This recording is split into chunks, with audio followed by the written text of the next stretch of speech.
राणी बेटी, उन्हाळा सुरू झालाय.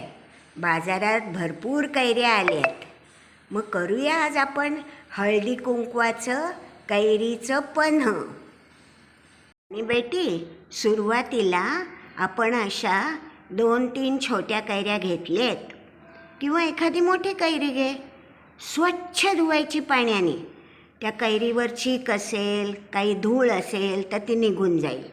आणि मग स्वच्छ कपड्याने पुसल्यावर हातात एक चाकू घ्यायचा आणि त्या चाकूने या कैरीला 2-3 ठिकाणी भोसकायचं.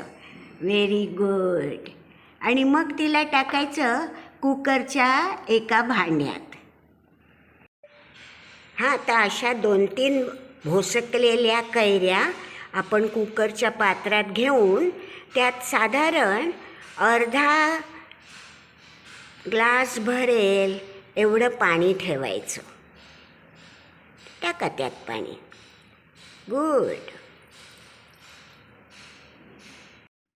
तर राणी, आपण ह्या कैऱ्या कुकरमध्ये चढवल्या. कुकरचं झाकण बंद केलं आणि कुकरच्या 3 शिट्या होईपर्यंत चांगली उष्णता दिली. राणी, पन्ह्यामध्ये जास्त साखर जाते बरं का. आणि त्यामुळे डाएटवाल्या लोकांना पन्ह द्यायचं नाही. शिवाय ज्यांना डायबेटीस वगैरे आहे त्यांना तर पन्ह अगदी वर्ज्य आहे. आपण ज्या कैऱ्या घेतो ना बाजारातून, त्या विविध प्रकारच्या असतात. काही कमी आंबट असतात, काही अति आंबट असतात, तर काही गोडकडे पण झुकणारे असतात.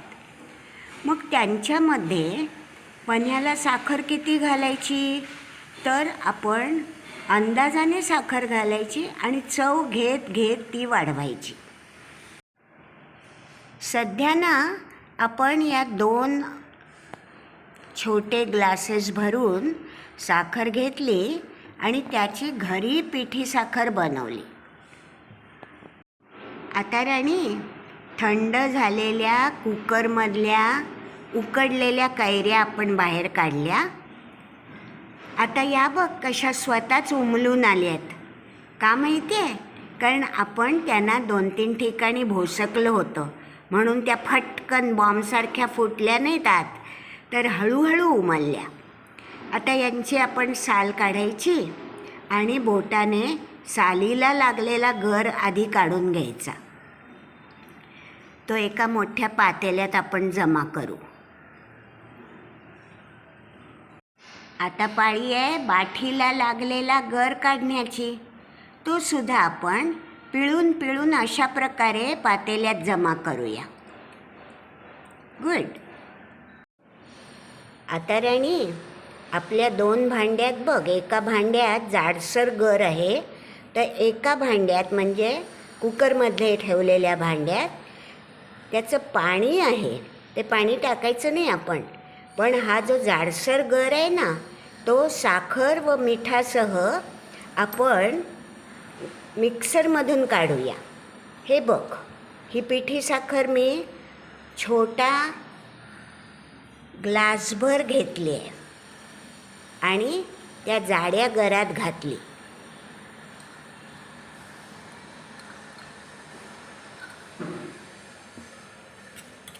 त्यानंतर त्यातच मी अर्धा चमचा छोटा अर्धा चमचा मीठ घातलं, नाही तर खारट होईल.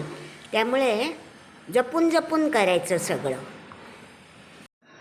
राणी, आता हा जाडा गर आहे ना, तो आपण मिक्सरमध्ये काढू आणि मिक्सरमध्ये तो मऊ करून घेऊया. म्हणजे त्यातल्या रेषा फायबर्स जे असतात ते सगळे एकदम मऊ झाले पाहिजेत. आता राणी बेटी, काय करायचं, हे जे कुकरमधलं कैरीचं पाणी आहे ना, ते आपल्या गरामध्ये मिक्स करूया आणि चांगलं ढवळूया. आता स्टेज आली आहे थोडीशी चव घेण्याची. आता कैरीच्या जाड गरामध्ये आपण कैरीचं पाणी घातलं म्हणून टेस्ट कशी झाली, आंबट झाली आहे.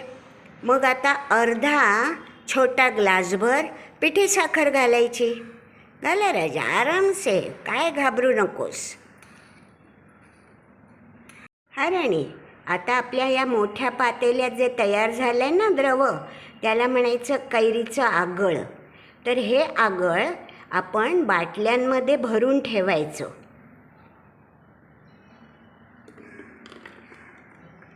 अशा बाटल्या भरून आगळ टाकायचं फ्रीजमध्ये आणि जेव्हा गरज असेल ना तेव्हाच ती बाटली बाहेर काढायची.